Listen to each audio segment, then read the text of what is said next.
50 years, law enforcement finally believes they have found the man who murdered two teens. 19-year-old Diane Olkowitz and 15-year-old Terry Erdman, the latest cold case cracked using advancements in genetic technology. June of 1971. Two men in two different buildings 11 miles apart are reading two different files, and both files say the same thing. In Milwaukee, a homicide detective is looking at a 15-year-old girl who was found in a field behind a department store, stabbed more than 60 times. In Menomonee Falls, a village on the other side of the county line, a detective is looking at a 19-year-old secretary who was found on an office floor, stabbed 106 times. 2 miles apart, 5 years apart, same kind of knife, same wound pattern. Not a killing, but something that went on and on long after the killing was finished. Both girls taken somewhere nobody could see. Both attacked in the one gap in the day when nobody was watching. And the detectives knew. That's the part that should make your teeth hurt. They wrote it down. It's in the reports. The similarities, in their words, were impossible to ignore. But here's the problem. One of those girls died in Waukesha County. The other one died in Milwaukee County. Different police department, different chain of command, different evidence room, different case number, different budget. 2 files, 1 killer, and no mechanism on earth that could make anybody put those 2 folders on the same desk. Now watch this, because that's not the worst of it. The thing that finally solved both murders wasn't a manhunt. It wasn't a witness. It wasn't a confession. It was a request form. One department asking a laboratory to please compare the DNA from Case 1 against the DNA from Case 2. That form was filled out in December of 2021, 55 years after the first girl died. And when the lab ran the comparison, it took them an afternoon. And it gets worse, because when they finally had a name, when a body was pulled out of a grave in 2023 to prove it, investigators went back into that dusty file from 1966 and found the man's name already written in it. His full name, his employer, a written record placing him directly across the street from the murder scene on the afternoon of the murder. It had been sitting in a filing cabinet in Menomonee Falls since the week after she died. 57 years. Nobody read the line. Before we go back to the beginning, tell me where you're watching from. Your city, your country. Drop it in the comments, I actually read them. And if you're new here, subscribe and hit that like button, because it genuinely helps a case like this reach the people who care about it. Alright, stay with me. November 3rd, 1966. Menomonee Falls, Wisconsin. A village of about 30,000 in Waukesha County, sitting right against the northwest edge of Milwaukee. Farmland becoming subdivisions. New factories going up along the main roads.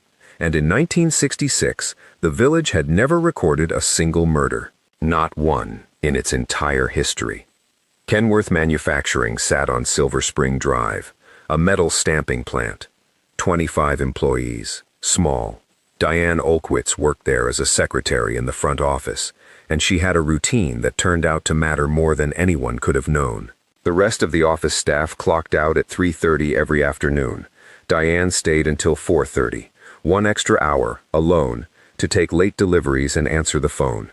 Now, the production floor was still running.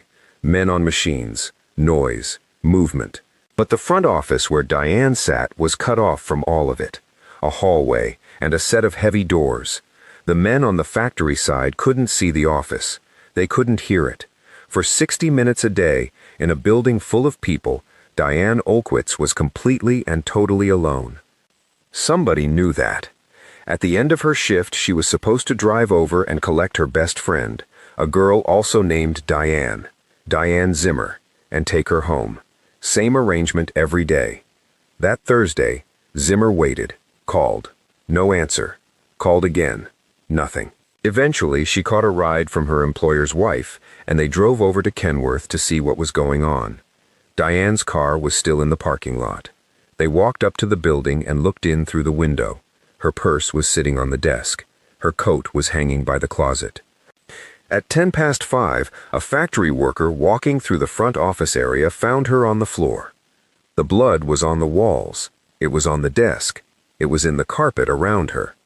Here's what the autopsy said, and I want to go carefully, because the details do the work here, not the shock. James Welch, the Waukesha County coroner, counted the wounds, 106. He determined the blade was about 3.5 inches long, with a single cutting edge, an ordinary kitchen or utility knife. Nothing unusual, nothing you couldn't buy anywhere in America. The wounds measured between 1/2 inch and 3/4 inch across, and went in between 2¼ and 3¾ inches deep. At least 30 of them were in her head, her neck, and her face. 35 more ran in rows down the sides of her back. Rows, which tells you she was face down when 1/3 of it happened, which tells you she was already on the floor, already finished, and he kept going. There were defensive wounds on her arms and on the backs of her hands. She fought. She had time to fight. She got her hands up. She tried to take the blade. Her nose was broken. And Welch concluded the attack went on for several minutes in a room she couldn't get out of. Several minutes. Understand what that actually means. This was not a flash of rage that was over before he knew what he'd done. He had time to stop. He had 106 separate chances to stop. And now the detail that bends the entire case sideways. Her dress was pulled up and partly off her shoulders. Her undergarments were undisturbed. The coroner examined her and found no sexual assault. None. So whatever this was, it was not that. Not in that room. The frenzy wasn't a byproduct of something he wanted. The frenzy was what he wanted. Hold on to that, because it comes back at the end, and it changes shape when it does. The knife was never recovered. Menomonee Falls police were on scene within the hour, and I want to be fair to them here, because what they did next was not lazy work. It was the opposite. Detectives walked the entire length of Silver Spring Drive on foot. They interviewed every employee at Kenworth. They walked into every business on that road. They pulled delivery records, time cards, visitor logs. They tried to reconstruct the movements of every human being who had been in or near that building during the 1 hour Diane was alone. They looked at employees, acquaintances, old boyfriends, traveling salesmen, repairmen, known violent offenders, and known sex offenders across the whole county. Hundreds of people interviewed, one at a time, over the life of the case. They lifted prints from the scene and ran them against every database that existed in 1966, which honestly was almost nothing. The file grew to nearly 3,000 pages, 3 full boxes, and none of it touched him. Diane was 19 years old, the second of 6 children. She'd graduated from Menomonee Falls High School 18 months earlier and walked straight into the job at Kenworth. Her little sister Debbie was 9 when it happened. Her sister Patty said later that Diane had basically been her mentor, the one she copied, the one she wanted to be. Debbie and Patty grew up in that village. They drove past the Kenworth building on Silver Spring Drive as part of ordinary life, going to school, going to the store, every week, for decades. That building just sitting there. And there's one more thing about Diane that almost nobody knows. She was engaged. Her fiancé was a man named Donald Heemer. And at the time of the murder, he was at Fort Hood, Texas, finishing Army basic training. He came home to a funeral. 2 years later, he was sent to Vietnam, and he was killed in combat. He died not knowing who did it. He never found out. Nobody would find out for another 55 years, and by then he'd been dead for half a century himself. The Olkowitz family stayed in Menomonee Falls, and they waited for a phone call. That call did not come for 57 years. Now, 4.5 years later, June 24, 1971, 2 miles south, on the far northwest side of Milwaukee. There's a field behind a Morway department store in the 10,100 block of West Appleton Avenue.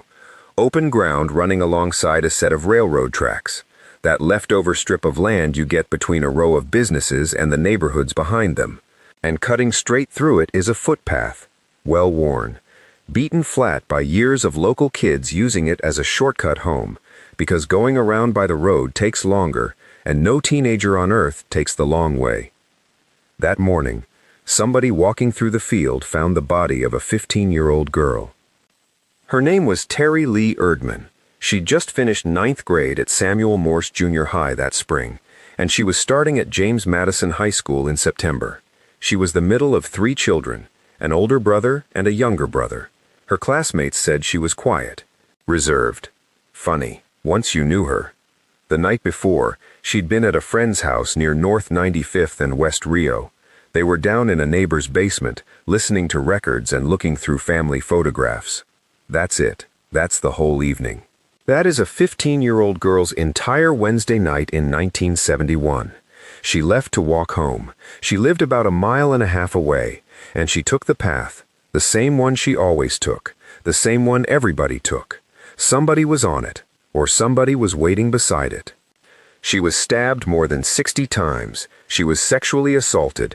She was found nude from the waist down, with her shirt pulled up over her face. Remember that last detail. We're coming back to it. Milwaukee homicide detectives responded that morning, and it was raining. There are photographs from that day of detectives crouched under cover on that path, taking footprint impressions out of the wet ground, which, in 1971, was pretty much the outer edge of what forensic science had to offer you. They canvassed the field and the railroad tracks on foot. They knocked on the door of every house bordering that open ground and asked whether anyone had seen a man near the field or the tracks on the evening of the 23rd. They asked about unfamiliar cars. They pulled the records of every known sex offender on the Northwest Side. And it did not take them long to look up from that file and realize what they were holding. Because every detective in southeastern Wisconsin knew about the Olkowitz case. It was the first murder that village had ever had. And these men looked at what was in front of them and saw it instantly. Same corner of the map, the edge of Menomonee Falls, the northwest edge of Milwaukee, 2 miles apart. A young female victim, taken somewhere isolated, somewhere she could be reached without a single witness. An office nobody could see into. A path with nobody on it. A knife, and that wound count, the repetition, the sheer distance past what it takes to end a life. The detectives suspected the same man had done both. They said so, it's in the reports, and they could do absolutely nothing about it. Because in 1971, suspicion is all you have. There was no method in existence that could take a stab wound from 1966 and a stab wound from 1971 and tell you the same hand made them. Blood typing could put you in a category millions of people wide. That was the entire toolkit. The similarities were impossible to ignore, and they were also impossible to prove. And in police work, a certainty you can't prove is just a note in a file. And then the thing happened that had nothing to do with evidence and cost 50 years. There's a line on a map. On one side is the village of Menomonee Falls, Waukesha County. On the other is the city of Milwaukee, Milwaukee County. 2 municipalities, 2 departments, 2 chains of command, 2 evidence rooms, 2 case numbers, no shared database, no joint task force, no mechanism, none, that forced anybody to sit down at one table and put the 2 folders side by side. Menomonee Falls worked Olkowitz on their end, Milwaukee worked Erdman on theirs, and the 2 investigations ran in parallel for half a century without ever formally becoming one investigation. He didn't outsmart a manhunt. There was no manhunt. He fell straight down the gap between 2 filing systems, and he landed on his feet, and he walked away. Both cases went the same way. Months of work, thousands of pages, every lead run to the end, and dying there. Menomonee Falls looked at somewhere between 20 and 30 suspects across the years. Ruled out every single one. The evidence from both scenes was boxed, sealed, labeled, put into storage. And it sat there. Detectives in Menomonee Falls would periodically pull the Olkowitz file down and read it again, looking for the line they'd missed. Detectives in Milwaukee did the same with Erdman. Officers retired, and the boxes got handed to whoever came next, and that person read 3,000 pages hunting for the thing that would open it, and closed the boxes and passed them along. They were waiting for a technology that did not exist yet. They didn't know that's what they were doing. But that's exactly what they were doing. Okay, now the science. And now it gets interesting. 2001. 35 years after Diane died. Forensic DNA has finally matured to the point where you can pull a usable profile out of material that would have been worthless in 1966. And somebody in Menominee Falls goes into that sealed box, takes out Diane Olkowitz's undergarments, and sends them to the state lab. They find male DNA on them. Now think about what that actually means. The coroner said no sexual assault, and there wasn't one. But her killer had been on her, over her, against her, for several minutes, in a fight she was trying to survive. And in the middle of that, he left cells behind. And some officer in 1966, a man whose name nobody remembers, bagged that clothing carefully enough that 35 years later, a machine that hadn't been invented yet could still read what was on it. That profile goes into CODIS, the Combined DNA Index System, the FBI's national database, holding the genetic profiles of people convicted of serious crimes across the entire United States. If this man had ever been convicted of anything that got his DNA taken, the system would have handed them his name in 2001. Nothing came back. Silence. And I need you to understand how much that silence was telling them, even though at the time it felt like nothing at all. It meant this man had never been convicted of a qualifying offense anywhere in America. He wasn't a career criminal. He wasn't in and out of prison. He wasn't the guy the local cops already had a bad feeling about. He had stabbed a 19-year-old girl 106 times, and then he'd lived a life so clean that in all the decades since, not one law enforcement agency in the country had ever taken a swab from him. So investigators sat there for 20 years with a perfect genetic fingerprint of the killer, and no human being to attach it to. 2011. Same story on the Milwaukee side. Male DNA is developed from the Erdman evidence. So now there are two profiles. Two unidentified men, from two murders, 5 years and 2 miles apart, sitting in two different jurisdictions. And nobody compares them. For 10 more years. October 2021. This is where it finally breaks. And it doesn't break because of a machine. It breaks because one detective decided to make a phone call. Chris Bellows, Menominee Falls Police Department. He goes and sits down with the staff of the Wisconsin State Crime Laboratory to talk about a technique called forensic investigative genetic genealogy, a method that by then had started closing cases everybody had given up on. And in that meeting, the case stops being one department's problem. It expands. The Milwaukee Police Department's cold case unit comes in because they're reviewing similar unsolved killings on their own books. The Wisconsin Department of Justice comes in, and the FBI comes in, and this matters because in 2021, the FBI's Milwaukee field office had become the first in the entire country to stand up a unit dedicated purely to cold cases. December 2021, Menominee Falls and Milwaukee jointly submit a request to the State Crime Lab, and the request is so simple it's almost painful to say out loud. Take the DNA profile from the Olkowitz murder, compare it against several unsolved Milwaukee homicides. That's it. That's the whole ask. The lab does the comparison using standard STR analysis, not experimental, not cutting edge, technology that had been sitting on the shelf for years. The Olkowitz profile and the Erdman profile are consistent with each other. Same man. Everything those two detectives had believed in 1971, the geography, the knife, the wounds, was correct.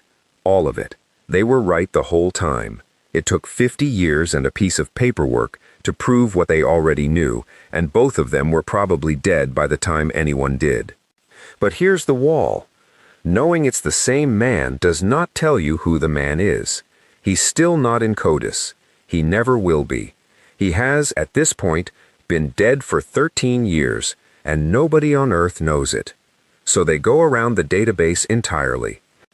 The evidence goes to a private forensic laboratory, where scientists work the degraded 50-year-old samples and extract enough genetic material to build a full genome-wide profile, vastly richer than the short-form profile CODIS uses. And that complete profile goes to the FBI's forensic genealogy team. Let me explain what they actually do with it, because people think this is magic and it isn't. It's paperwork with a science budget. They take the killer's profile and they run it against consumer ancestry databases, the same services where ordinary people send off a tube of spit to find out they're 12% Norwegian. They are not looking for the killer. The killer is not in there. What they're looking for is anybody who shares a meaningful chunk of DNA with him, and a partial match comes back. A distant relative, someone who has never met him, has probably never heard his name, might be a third or fourth cousin, connected to him only through an ancestor who died 100 years ago. That's the thread. And now they pull. They build the family tree backwards. Census records, birth certificates, marriage certificates, death records, old city directories, obituaries. They construct a tree of hundreds of people, and then they start walking forward again, branch by branch, generation by generation, asking one question at every fork. Could this person have been in the greater Milwaukee area in November 1966 and in June 1971? And they cut. Born too late. Cross out. Lived in another state. Cross out. Was a child. Cross out. Already dead. Cross out. Female. Cross out. It took months, and branch by branch, that tree narrowed until it stopped narrowing, because it was pointing at one man. A man who had lived in southeastern Wisconsin his entire life. A man who drove delivery trucks, running routes through the exact communities where both girls were killed. A man married for decades, who raised a large family. A man with no criminal record of any kind, anywhere, ever. And a man who had died in 2008, February 2023. They have a name, Clarence Marcus Tappendorf. But a genealogical lead is not proof. It's a signpost. It says, look here. So now they have to close the gap, and they close it in 2 steps, and both of them are going to sit strangely with you. Step 1. Spring of 2023. 2 detectives are standing in a living room in the Milwaukee suburbs, talking to Clarence Tappendorf's son, and they've just explained what they think his father did. And then they ask him for a swab from the inside of his cheek, because his DNA is half his father's DNA, and they want to run it against something that has been in an evidence box since 1966. Nobody had to explain to that man what a match would mean. He gave it to them, voluntarily. He opened his mouth, and he let them take it, and then he stood in his own house and waited for a laboratory to tell him what kind of man had raised him. And Detective Bellows described the process almost gently. He said his team would identify relatives, go out and make contact, explain the investigation, ask for cooperation, ask whether the person would be willing to share their DNA. And for the most part, he said, people said yes. Sit with that. Investigators knocked on doors and asked a family to help them prove that their father was a murderer. And the family helped. The lab compared the son's DNA against the profile left on Diane Olkowitz's clothing in 1966. And it came back. Very likely from Clarence Tappendorf. Very likely. Not certain.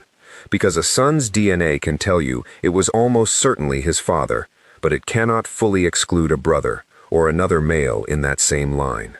And for a case this old, carrying this much weight, with 2 families who had waited 57 years, very likely was never going to be enough. Which brings us to step 2. They went to a judge, and they got a warrant to dig him up. July 2023. Holy Cross Cemetery, Milwaukee. Detectives stood on the grass on a summer morning and watched cemetery workers open the ground and lift out a casket that had lain undisturbed for 15 years. They took the remains to a forensic laboratory.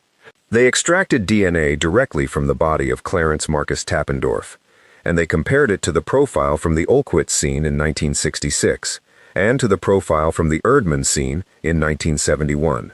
Both matched. No relative, no probability, no maybe. The man in that casket had left his DNA on Diane Olkowitz in 1966 and on Terry Lee Erdman in 1971. So who was he? Clarence Marcus Tappendorf, born July 16, 1927.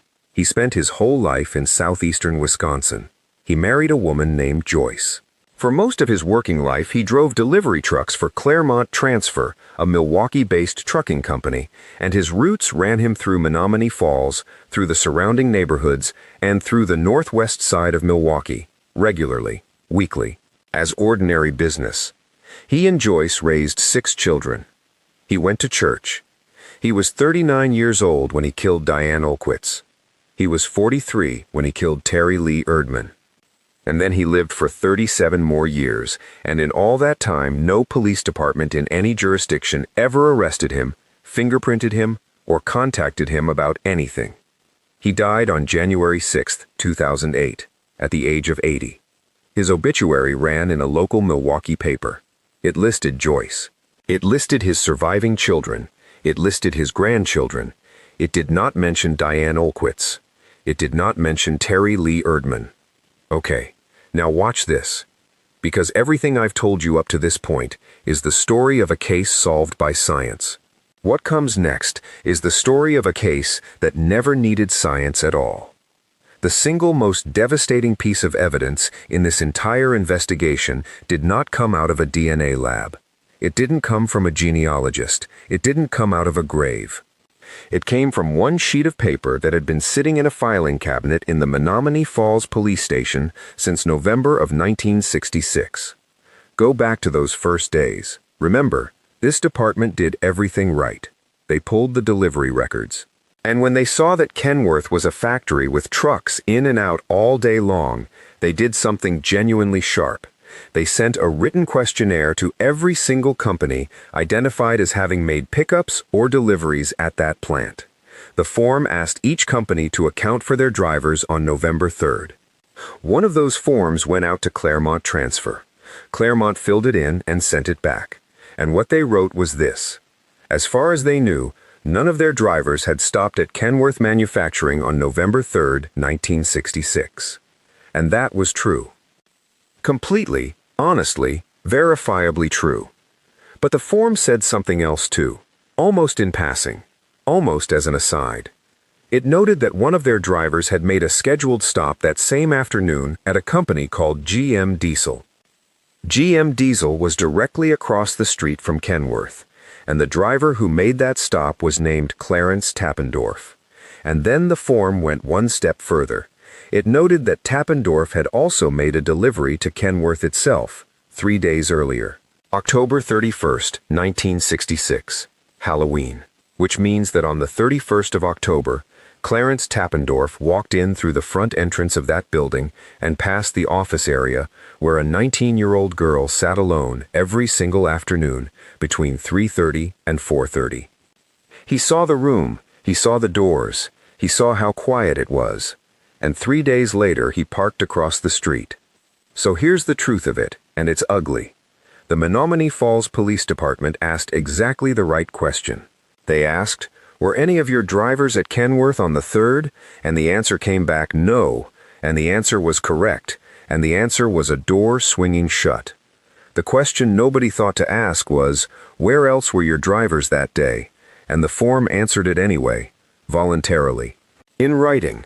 His name, his employer, his truck, his presence directly across the road from the crime scene on the afternoon of the crime, and his documented presence inside that building 72 hours before. It went into the file. One entry among hundreds of names thrown up by the canvas. Just paper. Clarence Tappendorf was never formally interviewed. He was never asked to account for his movements on the afternoon of November 3rd. Nobody ever asked him what he was doing across the road, or how long he was there, or when he left, or which direction he drove afterward. Detectives had their attention elsewhere, on Kenworth's own employees, on people who knew Diane, on the known violent offenders and sex offenders already in the system. Which is precisely what you're trained to do. Which is precisely why he was invisible. Because Clarence Tappendorf was not a name in any system. No record, no history, no pattern. He was a 39-year-old truck driver with a wife and children and a route, and he had a completely legitimate reason to be standing almost anywhere in Waukesha County on a Thursday afternoon. He wasn't hiding. He was filed. An interview. A background check. A single follow-up question asking one man where his truck was between 3:30 and 5 o'clock. Any one of those things in November of 1966 could have ended it right there. None of them happened. And Terry Lee Erdman was 10 years old. October 25, 2023. Village of Menomonee Falls Municipal Building. 4 agencies, Menomonee Falls Police, Milwaukee Police, the Wisconsin Department of Justice, and the FBI, stand at a podium together and say the name out loud for the first time. Menomonee Falls Police Chief Mark Waters put it about as plainly as a chief can. Based on irrefutable physical evidence, he said, it is the position of his department that Clarence Marcus Tappendorf is responsible for the murder of Diane Olkowitz. Milwaukee Police Chief Jeffrey Norman spoke to the Erdman case and to every other family in his city still waiting on a phone call. There is no statute of limitations on homicide, he said. 5 years, 10 years, 70 years, they keep working. And Wisconsin Attorney General Josh Kaul said the thing everyone in that room was already thinking, that it saddened him the man responsible could not be brought to justice while he was alive. Because that's the ceiling. There will be no trial, no cross-examination, no cell. Clarence Tappendorf had been dead for 15 years, and he was never going to answer for 1 second of it. The Olkowitz family was in the room. Debbie, 9 years old in 1966, was now in her mid-60s. Patty stood next to her. Terry Erdman's surviving family was there too. 2 families who had never met. Divided by a county line, 5 years and 2 miles of suburban Wisconsin. Standing in the same room for the first time in their lives, hearing the same name. And afterward, the Olkowitz family said something that stuck with me. They said that for decades there had been rumors, wild theories, whispers about who did it, and what really happened, and whether Diane must have known him, and what kind of girl she must have been. Small towns manufacture stories to fill a silence. That family lived inside those stories for 57 years. And all of it was gone in a single afternoon. Not because they got justice, because they finally got the truth. So let's finish with the one question that press conference could not answer. Why? And the honest answer is that nobody knows, and nobody ever will. Police could not state a motive. There is no confession, no interview, no psychiatric evaluation, no prison letters, no deathbed admission. This man never sat across a table from a detective in his entire life. Every single word anybody will ever say about what was going on inside Clarence Tappendorf's head is a guess made from the outside. But the scenes talk, so let's listen to them. Diane Olkowitz was not sexually assaulted. That is established. And she was stabbed 106 times, 35 of them into her back, after she was already face down and already gone. That is not a killing. That is what keeps happening long after the killing is over. The violence wasn't a means to something else. The violence was the destination. And then, 5 years later, with Terry Erdman, there is a sexual assault. And there's something else. Her shirt was pulled up over her face. Covering a victim's face is one of the oldest observations in violent crime analysis, and it nearly always points in the same direction.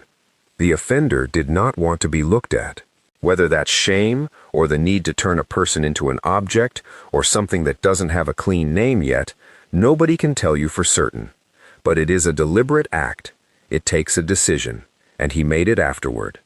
2 scenes, 1 man, and something moved between them. Now hold that up against the rest of the picture. 39 years old at the first murder, not a teenager, not a drifter, not a man with a trail of escalating violence behind him, a married father with a job and a delivery route, and then, after the second, nothing. 37 years of nothing. Church, grandchildren, retirement. A quiet death at 80 and a 2-paragraph obituary. And I want to be straight with you rather than tie a bow on it, because there are only 2 possibilities here, and neither one of them is comfortable. Either a man capable of 106 stab wounds simply stopped, put it down, went home, and never touched it again for the better part of 4 decades. Or there are cases we don't know about. And that isn't me speculating. At that press conference, they were asked directly whether there were more victims. They said they had no leads pointing to any, but they are preserving Tappendorf's DNA, and they are going to keep running it against other unsolved homicides from that era. Detective Bellows said it in plain language. The goal is to identify other cases that may be linked to Clarence Tappendorf. As of today, no third case has been publicly connected to him. That's not an ending. That's a pause. So here's where we land. Diane Olkowitz was 19, and she stayed late every afternoon to answer a phone in an empty office because that was her job and she was good at it. Terry Erdman was 15, and she walked a shortcut home from a friend's house on a summer evening because everybody did, because it was faster, because there was no reason on earth not to. The man who killed them both drove a truck for a living and had every right in the world to be standing anywhere. He was never a suspect. He was never a name on a board. He was never even a bad feeling in a detective's gut. He was two files that nobody put on the same desk and a line on a form that nobody read. The evidence was never lost. It was never destroyed. It sat there, in two buildings, 11 miles apart, for half a century. And everything anyone needed was already in the room. It took a full genome, a family tree, a son who said yes, and a coffin lifted out of the ground on a summer morning in 2023, to finally make somebody turn the page.